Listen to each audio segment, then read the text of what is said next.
expertos en opiáceos. Capítulo 31. Agonistas y antagonistas de opioides. Yo estoy haciendo solo de Katsum para que no me digas que me meto en otros libros.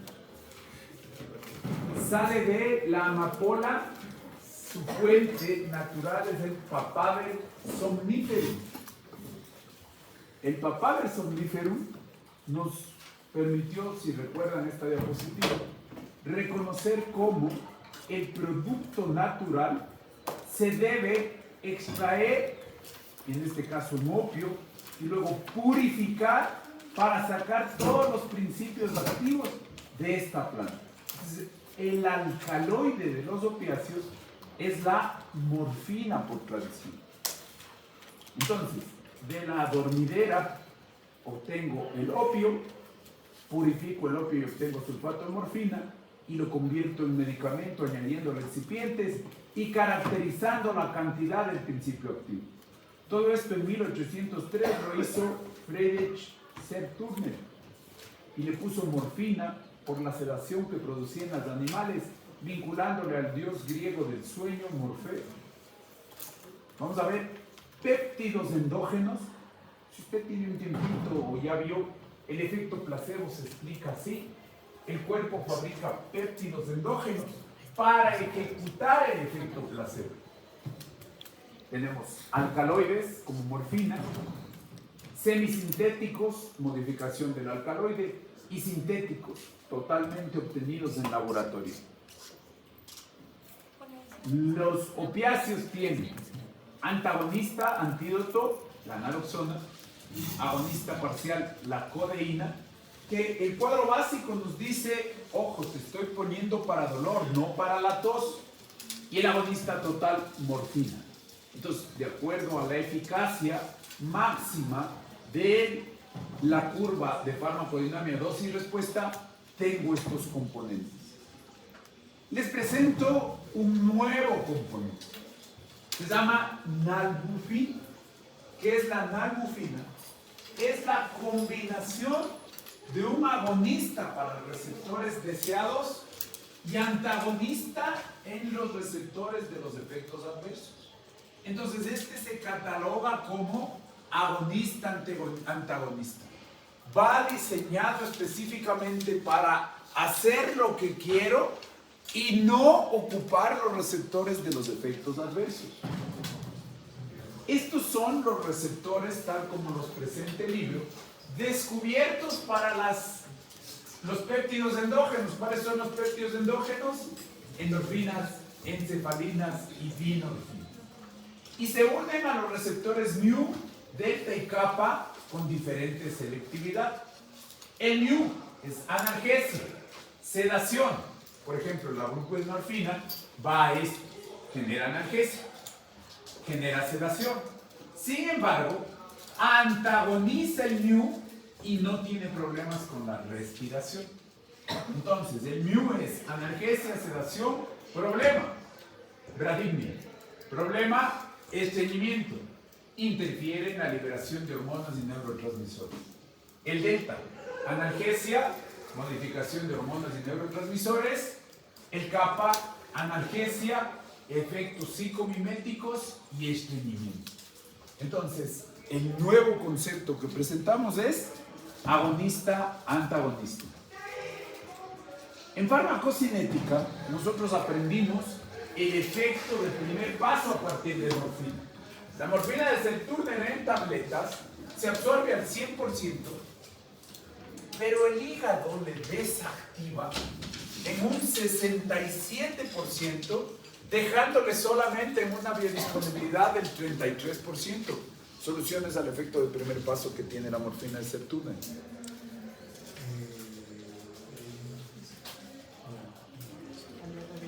Cambiar de fármaco, 1. Cambiar de vía, 2.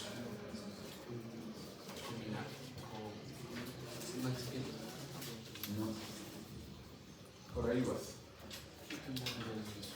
Lo dijimos. Incrementar la dosis o cambiarle la estructura. Pues, ¿qué es lo que voy a hacer? Los opiáceos son tan buenos y el laboratorista me cambia la estructura y en vez de darme morfina bioral, me da codeína bioral y oxicodona bioral. Este hay que tenerle muy en cuenta porque es el causante de parte de la epidemia de la crisis en Estados Unidos de los opiáceos. Les puse un video para que ustedes actualicen ese conocimiento. Es el único momento en que Estados Unidos ha revertido su expectativa de vida, se ha frenado su expectativa de vida por la crisis de los opiáceos. La oxicodona es el producto que la familia Sackler con el laboratorio Purdue vendía como Oxycontin. Es una excelente herramienta para el dolor oncológico, pero los Sackler, por hacer negocio, sacaron para dolor no oncológico.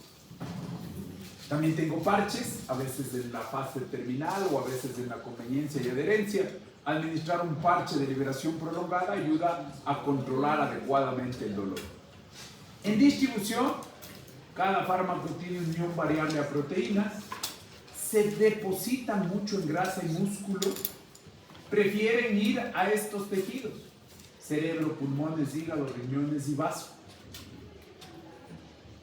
En el metabolismo, generalmente se inactivan por fase 2 o glucuronidación.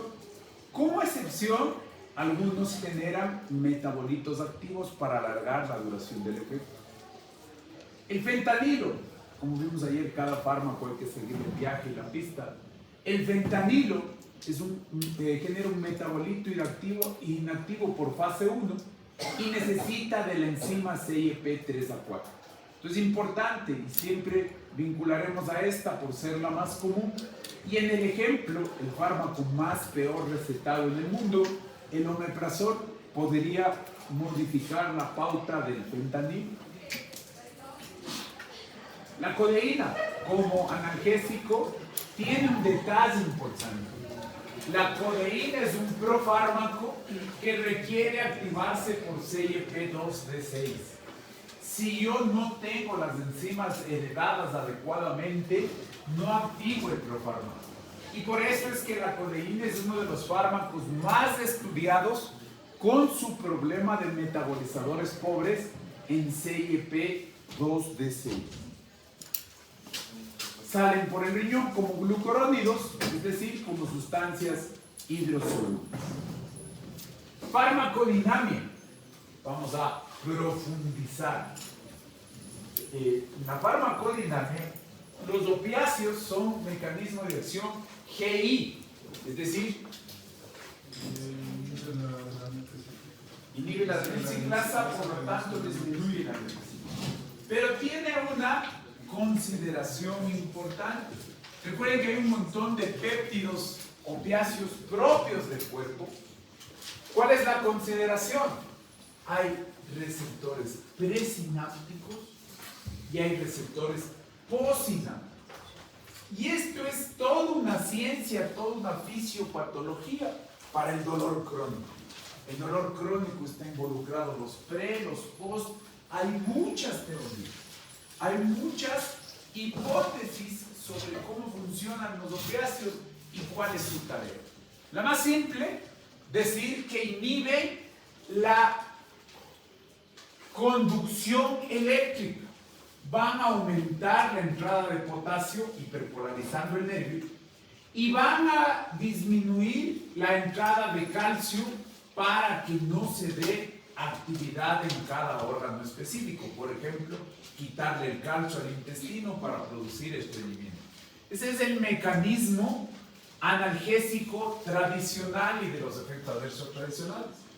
Sin embargo, la biología molecular tiene muchas hipótesis y aquí genera un concepto. Las beta-arrespinas están involucradas, nosotros los habíamos traído a colación para hablar en las beta-arrespinas como las causantes de la endocitosis, las beta-arrespinas como las bloqueadoras desde el citoplasma de los receptores. ¿Qué es lo que se conoce hoy? Que fármacos que se llaman agonistas sesgados activan el receptor y las beta-arrespinas, siendo parte de los efectos adversos. Esta es una hipótesis de las más estudiadas y que mejor argumento tiene para explicar la biología molecular de los efectos adversos, los agonistas sesgados. Repito, ¿qué es un agonista sesgado? Es uno de los opiáceos que al unirse al receptor activa las beta-arrestinas y desarrolla los efectos adversos. La farmacodinámica entonces es GI. Esta GI vinculada a iones cierra los canales de calcio, disminuye la liberación de neurotransmisores y abre los canales de potasio, hiperpolarizando los potenciales de acción, impidiendo que se desarrolle la conducción eléctrica. Luego el libro se mete en un concepto donde vincula la anatomía y la fisiología y nos dice dónde son los blancos específicos de las vías de dolor de los opiáceos. El primer blanco en el sitio del daño. Incluso se habla de que los linfocitos liberan péptidos opioides propios, péptidos endógenos, para reparar la lesión. El segundo blanco en el asta dorsal, en el área sensitiva, en la puerta de entrada de los estímulos. El tercer blanco, la amígdala, como letra C, la circunvolución cingulada anterior, ACG, el ganglio de la raíz dorsal, DRG, ganglio de la raíz dorsal, DRG, ¿dónde estás? Acá, para hacer la estación de relevo. Y el último, el núcleo ventral posterolateral del tálamo. Recuerden que cuando hablamos del sistema nervioso y tal como lo vimos ayer en los sedantes y los hipnóticos, toda la experiencia que se tiene es de extrapolación de información en animales.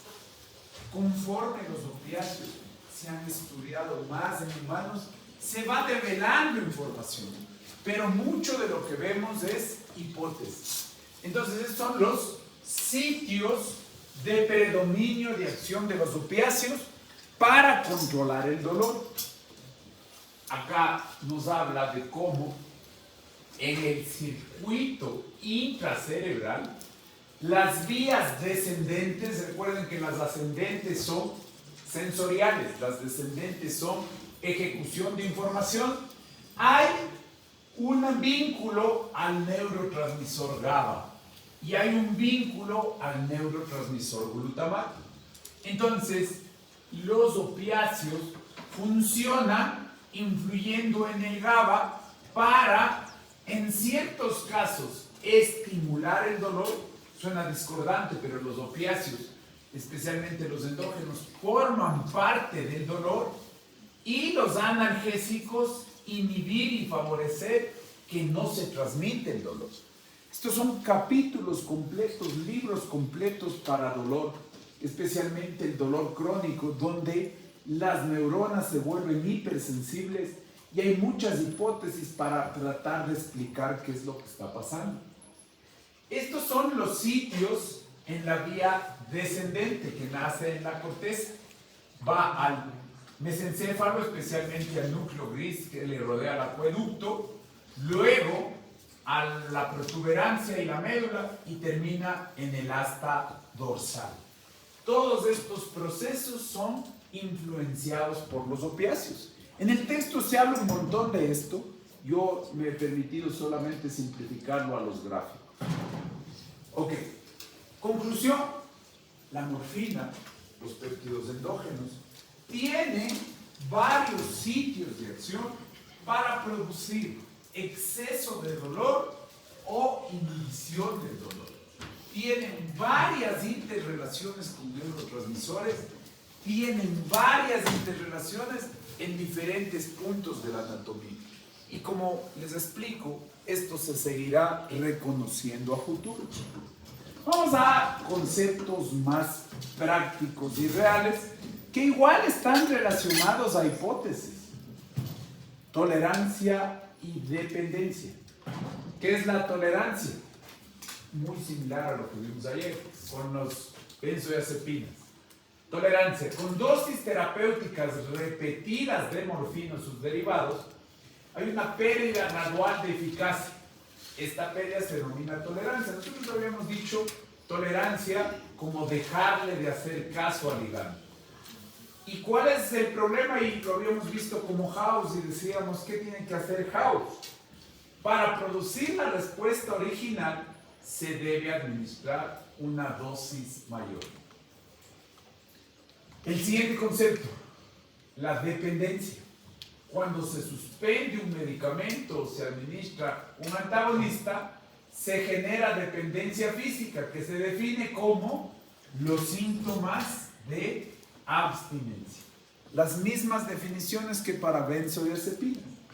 Sin embargo, para entender la tolerancia a la morfina, a los opiáceos, hay varias hipótesis. El libro te dice unas mejor que otras, unas más plausibles, más reproducibles que otras. Te dice, la primera hipótesis para que necesites más fármacos es que hay muchos receptores disponibles. Y esto se ha estudiado en el dolor crónico grave. Entonces necesitas más opiáceos porque los receptores están expresados en demasía en la membrana. La segunda, que es un poco la que nosotros utilizábamos, el reciclaje de receptores. Resulta que un endógeno ocupa el receptor y este se esconde, se guarda para volver a ser expresado en la membrana. La tercera, disfunción de los receptores. Entre el receptor y la proteína G, disfunción entre la proteína G y el segundo mensajero, disfunción entre el segundo mensajero y los canales iónicos. Esto se llama desacoplamiento de receptores. El mensaje de señalización entre los actores de la proteína G está alterado. La cuarta le vincula al receptor del glutamato, el NMDA. Y dice que los opiáceos, al bloquear el estimulador, te piden más fármaco, te piden y te obligan a consumir e incrementar la dosis de opiáceos. Esta es la más reciente teoría que se ha descubierto con ketamina. Dice, la ketamina, bloqueando el NMDA, que es el receptor del glutamato, que es el contrario al GABA, bloquea la tolerancia. Este es el más estudiado ahorita, porque hay un montón de ciencia y estudios en camino para tratar de controlar la tolerancia de opiáceos. Siguiente cuadro con los opiáceos, un poco discordante que les venía anunciando. Los opiáceos pueden producir hiperalgesia. Entonces dice, la administración persistente de opiáceos puede aumentar la sensación de dolor. ¿Y cuál es el mecanismo? Que estos opiáceos se expresen en receptores de la microglia. Recuerden, ¿quién me puede definir qué es microglia? Un concepto de la inmunología, de la inmunología, ¿qué es la microglia? Las células inmunológicas del sistema nervioso. Para ser más didácticos, los macrófagos del sistema nervioso. La microglia es el macrófago, se come, fagocita todo lo que está en el sistema nervioso.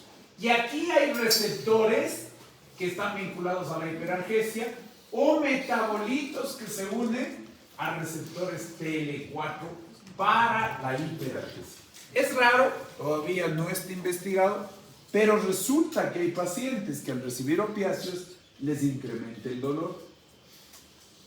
Vamos al proceso de laboratorio, ciencia de identificación de los efectos de los opiáceos. Lo vamos a dividir en dos grupos: los efectos sobre el sistema nervioso y los efectos sobre los órganos periféricos.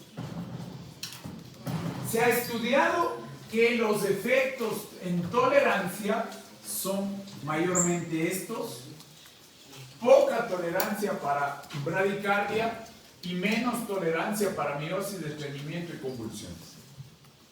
¿Qué quiere decir?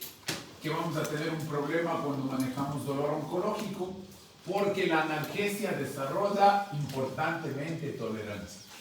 ¿Qué quiere decir? Que para descubrir intoxicaciones agudas, la miosis es muy importante, ya que desarrolla poca tolerancia.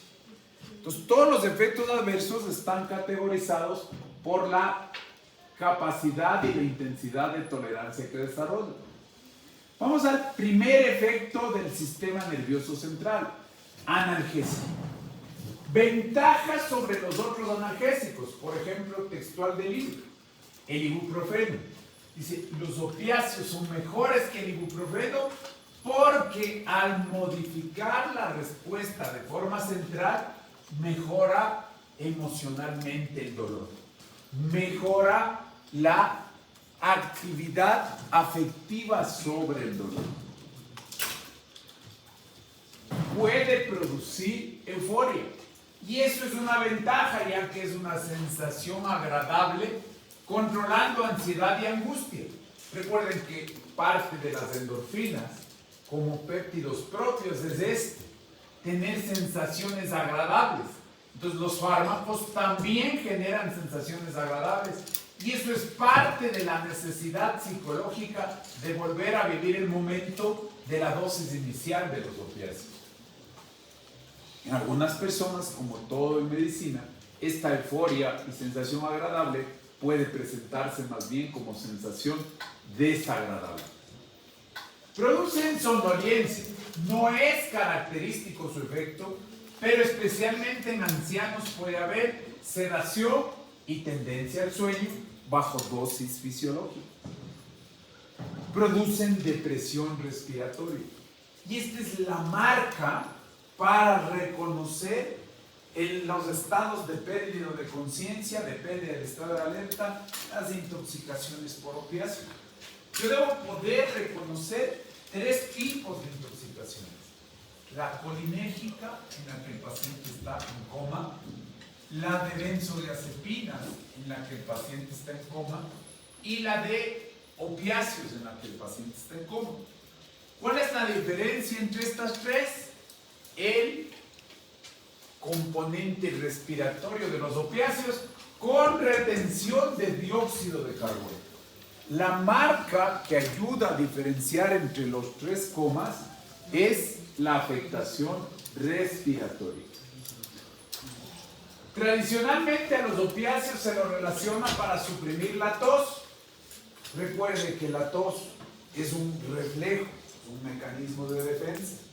Las guías de manejo de tos van en contra de que suprimas la tos, excepto que estés controlando un síntoma que complique la calidad de vida. Por ejemplo, que genere dolor insoportable o que impida la conciliación del sueño. O un síntoma alarmante de tos que se asocia a hemoptisis. Entonces, en esos escenarios se prescriben fármacos contra la tos. El más estudiado es codeína, pero por sus efectos adversos se tiene un antitusígeno sintético que se llama despropoxifeno. Otro de los datos para diferenciar los comas es la miosis. Sin embargo, acetilcolina y opiáceos se presentan con miosis. Produce rigidez en los músculos del tronco que podrían agravar el problema respiratorio al quitar mecánica ventilatoria. Directamente estimulan el centro del vómito en el tallo cerebral y pueden producir náusea y vómito. Los péptidos endógenos más que los exógenos están vinculados al control de la temperatura. Poca sedación, poca capacidad de inducir el sueño, excepto en ancianos, donde podría predisponer a sedación y complicación de mientras está dormido, tener alteración respiratoria. Vamos a los periféricos. Un dato que es clave y que es importante para diferenciar de los colinérgicos. No afecta la frecuencia cardíaca y no afecta la presión arterial, salvo que el paciente tenga otros factores como deshidratación o hemorragia que lleven a hipotensión. pero globalmente una ventaja de los opiáceos es que no afectan ni la frecuencia ni la tensión arterial. En el sistema digestivo, receptores propios para paralizar el colon. Entonces, su efecto adverso es estreñimiento. Su uso terapéutico es antidiarreico. En las vías biliares, contrae las vías biliares y cierra el esfínter de Oddi. Entonces, contraindicación. Si hay cólico de las vías biliares y yo doy opiáceos, al cerrar el esfínter de Oddi, predispongo a pancreatitis. Esta es la razón entonces por la que en un cólico biliar no se prescribe opiáceos. Renal, disminuye la filtración renal, no es un efecto muy marcado. Útero. El efecto tampoco es marcado, podría detener el trabajo de parto, pero están contraindicados porque atraviesan la barrera hematoplacentaria y ejecutan efectos en el bebé. De hecho, si una persona consume heroína, puede llevarle al bebé a síndrome de abstinencia. Endocrino no es relevante, pero hay efectos de testosterona baja, disminuyendo la libido, la energía y el estado de ánimo. En mujeres, dismenorrea o alteración menstrual con amenorrea. No es lo relevante. Prurito no es lo relevante tampoco, pero podría presentarse de manera frecuente. No es molestoso, pero cuando esté controlando el dolor podría presentarse el prurito. Y en inmunidad, como vemos, están relacionados a los péptidos endógenos. Puede haber proliferación de la inmunidad para tratar de reparar el daño al que está sometido el tejido. Ok, vimos todas las propiedades centrales y periféricas. Más o menos ya vamos deduciendo, entonces, las bondades terapéuticas y los efectos adversos. Vamos a ver el uso de los opioides.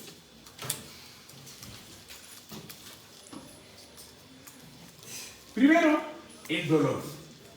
El dolor que le queda bien el opiáceo es el dolor, de acuerdo a la escala de la Organización Mundial de la Salud, el intenso. Entonces dice, usted tiene que escoger los opiáceos con validación de la vía de administración, de acuerdo a las diferentes formas farmacéuticas que tiene, la duración del efecto, el efecto máximo, la morfina es 100% agonista total, la codeína es parcial, por cuánto tiempo le va a dar, cómo va a supervisar los efectos adversos, en base a experiencias previas con opiáceos, y ojo, hay que buscar cómo el entorno familiar va a evitar los riesgos de abuso de opiáceos, cómo el entorno familiar va a evitar y supervisar el riesgo de dependencia de opiáceos. Entonces los opiáceos se manejan en dolor agudo, generalmente un postoperatorio, y escogiendo el que tenga mayor actividad intrínseca, es decir, el que más llegue a la eficacia máxima. En el dolor crónico, el problema es el desarrollo de tolerancia, la dependencia, y hay que tener cuidado de que si hay alguien que necesita opiáceos, yo te receto, le puedes vender como oro. Entonces, yo desviar mis opiáceos para obtener una retribución económica. La idea prioritaria de los opiáceos, hasta antes del marketing incorrecto de los opiáceos, era controlar el dolor del cáncer y controlar el dolor de la fase terminal. Pero hoy se sabe que como hay defectos en los opiáceos, se requiere un método multimodal, varias estrategias para controlar el dolor y un equipo multidisciplinario. Entonces, ¿qué es lo que tenemos que tener cuidado? La estrategia de los opiáceos era una presión comercial que le decía al médico, oiga, usted no es ético, ¿por qué le deja con dolor a su paciente? Y eso, equilibrarlo con la dificultad de acceso. No es que yo pueda conseguir los opiáceos fácilmente, ya que tienen receta bajo prescripción y supervisión, igual que las benzodiazepinas, receta de estupefacientes y psicotrópicos. Otros usos, generalmente morfina se utiliza como adyuvante para el edema agudo del pulmón. ¿Cuál es el tratamiento del edema agudo del pulmón, Jael? Paciente con esta radiografía, tratamiento. La morfina puede ayudar, pero ¿cuál es el tratamiento de este paciente?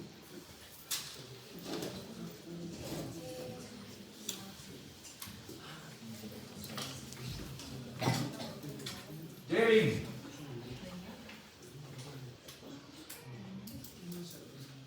Santiago. ¿Qué? Furosemida.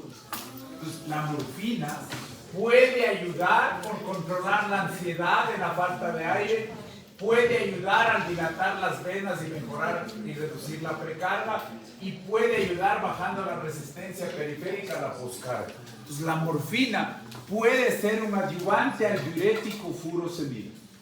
Supresión de tos, lo que les decía, ¿no? Por regla no se debe suprimir la tos, salvo que haya un problema de calidad de vida, alteración del sueño o hematemesis. Para diarrea, el antidiarreico derivado de los opiáceos tradicionales, la loperamida. Sin embargo, hay un problema. Esto podría utilizarse en un país con condiciones sanitarias adecuadas, y si la diarrea es un problema de la función motora del intestino. Sin embargo, en Ecuador, al no tener las condiciones sanitarias adecuadas, la diarrea no debe cortarse porque asumimos que es infección. Entonces, ¿qué es lo que esperamos? Que la diarrea, digamos, para ser didácticos, lave el intestino. Si es que hay riesgo de hipotensión y hipovolemia, se podría cortar la diarrea con el opiáceo loperamida. Otros usos, como los barbitúricos, como su capacidad de influir en el sistema nervioso central, parte de la inducción de la anestesia. Otros usos, ya en vías de administración, en el posoperatorio, dejarle al paciente con esta máquina que se llama analgesia controlada, en la que él, de acuerdo al dolor, va aplastando el botón, y este aparato tiene filtros que controlan la cantidad de fármaco que le da, pero le deja a voluntad al paciente a controlar el dolor. Pues las formas farmacéuticas para control del dolor tienen muchos escenarios. Por ejemplo, parches. O en el escenario clínico de un paciente terminal, estos se llaman chupetes de fentanil, en los que el paciente, en su incapacidad de deglutir, lo absorbe por vía sublingual y genera un alivio del dolor. También tenemos, este se llama butorfanol, que es intranasal. Vamos a toxicidad y efectos no deseados. Tenemos en el uso crónico depresión respiratoria, náusea, vómito, prurito, urticaria, estreñimiento, retención urinaria, afectación central, delirio, sedación, mioclonus y convulsiones. Esto es con el uso intensivo. Con el uso a largo plazo, lo hormonal, hipogonadismo, inmunosupresión, hiperfagia, aumento de la necesidad de alimentarse, incremento de la hormona del crecimiento, abstenencia, tolerancia, abuso, hiperalgesia, y tal como en benzodiazepinas, deterioro de la respuesta refleja y la coordinación motora, deterioro al conducir. Vamos con tolerancia. Otra vez, la tolerancia a los opiáceos es el fenómeno por la cual las dosis repetidas tienen un efecto analgésico decreciente. Lo que yo les había planteado cuando teníamos farmacodinámica, ¿por qué House necesita más?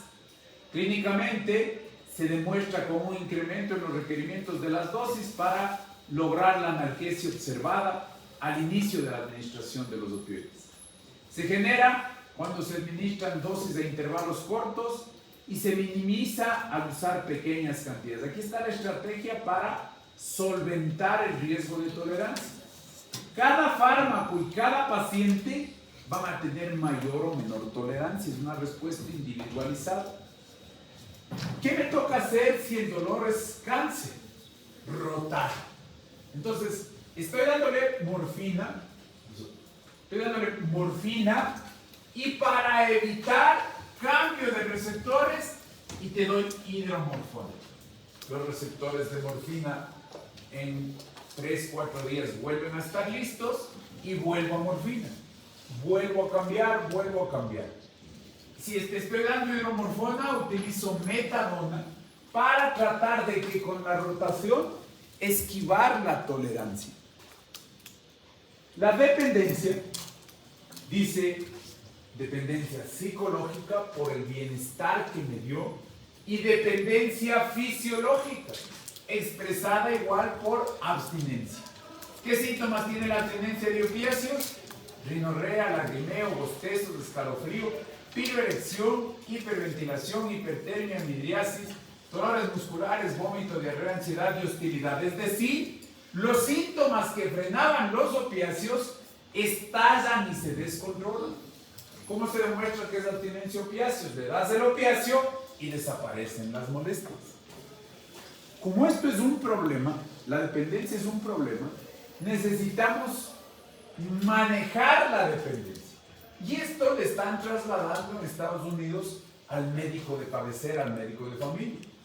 Y para manejar la dependencia, le da la metadona, la buprenorfina y el agonista alfa-2-clonidina con acción central para ayudar frenando la actividad simpática. La dependencia, la abstinencia, depende del fármaco, pero generalmente aparece 6 a 10 horas posteriores a la última dosis. Los efectos máximos son entre 36 y 48 horas y a los 5 días desaparece. La metadona, siendo un agonista opiáceo, es la que menos dependencia genera, es la que menos abstinencia genera, por eso es parte del tratamiento. La adicción. Como yo me sentí tan bien cuando me diste morfina, voy a empezar a falsificar recetas para obtener morfina. Voy a empezar a simular enfermedades para obtener morfina. Pero conforme se me acabe la plata, ¿qué es lo que voy a hacer? ¿Dónde consigo la morfina más barata posible? Heroína. Entonces la persona que no fue supervisada en el tratamiento del dolor, para obtener el bienestar cerebral, para evitar el síndrome de abstinencia, va a terminar convirtiéndose en un consumidor del opiáceo heroína. Entonces, ¿qué pasó? ¿Qué es adicción? Enfermedad primaria y crónica de recompensa cerebral, motivación, memoria y circuitos relacionados. Hay una dependencia física y psicológica. Estos circuitos me llevan a manifestaciones biológicas, psicosociales y sociales características. ¿A qué se refiere? Soy capaz de romper la ley por obtener a lo que soy adicto. No me importa mis hijos, mi matrimonio, mi estabilidad laboral, mi universidad, y eso refleja adicción. La adicción puede ser a varias cosas, estamos hablando ahora de opiáceos. La búsqueda de la adicción es patológica, busca las recompensas a través del uso de sustancias y comportamientos. Estos conceptos aplican a cualquier adicción. La adicción es una incapacidad para abstenerse de mantener un control de un comportamiento social tolerado, con una desesperación por consumir. Se olvida de los problemas principales, pierde el trabajo, pierde la promoción en el sistema académico, se divorcia.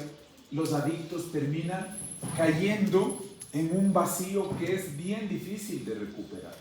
Entonces dice, para evitar la adicción, administre los fármacos, prefiera no opiáceos a los opiáceos, dependiendo de la intensidad del dolor, especialmente en el tratamiento crónico. Busque combinaciones de analgésicos o compuestos que no generen dependencia. Entonces, la primera regla, dolor, no opiáceos. Segunda regla, evalúe la continuación del tratamiento y la necesidad del paciente. Tercera regla, establezca un plan y supervise la dependencia física. Muchas veces, para saber que el paciente está sin consumir de opiáceos, se le empieza a hacer pruebas de orina para detectar que no hay opiáceos en la orina. Por eso se le involucra a la familia. Y por eso en el tratamiento de adicciones se involucra a los centros de desintoxicación donde el paciente pasa permanente o por mucho tiempo, muchas horas, para que no tenga la oportunidad de escaparse a conseguir la heroína. Una vez que llegues a la dosis eficaz, debes tratar de buscar otros ayudantes para el manejo del dolor. Yoga, calidad del sueño. Ese es el problema del dolor crónico. El paciente no secreta sus endorfinas propias y eso exacerba el dolor. El derecho del paciente es controlar el dolor. Por ética, por vocación lo vamos a controlar. Pero tenemos que evaluar bien a qué paciente le damos. Generalmente en Estados Unidos, cuando hay problemas de dolor crónico, se utiliza una clínica específica del dolor. En Ecuador eso es muy complicado y muy costoso. Igual que vimos benzodiazepinas, los opiáceos deben evitarse en interacciones con otros sedantes, ya que se agravaría la sedación. El cuadro básico a nosotros nos da tramadol, que también como la codeína requiere de CYP2D6 para trabajar en su metabolismo. Sin embargo, el tramadol tiene una ventaja. Poca unión como opiáceo al receptor mu.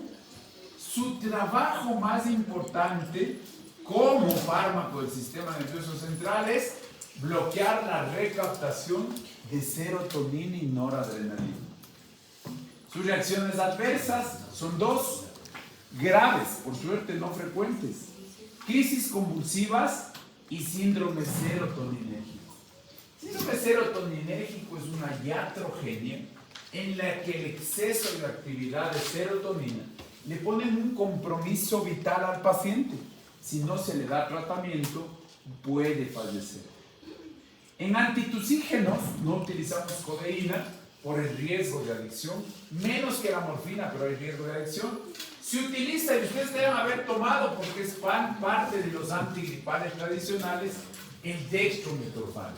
Este sintético aparece en varios productos de venta libre sin riesgo de adicción. Y al final el libro nos presenta el resumen acostumbrado. Los agonistas opiáceos, morfina, metadona y fentanilo son los más comunes.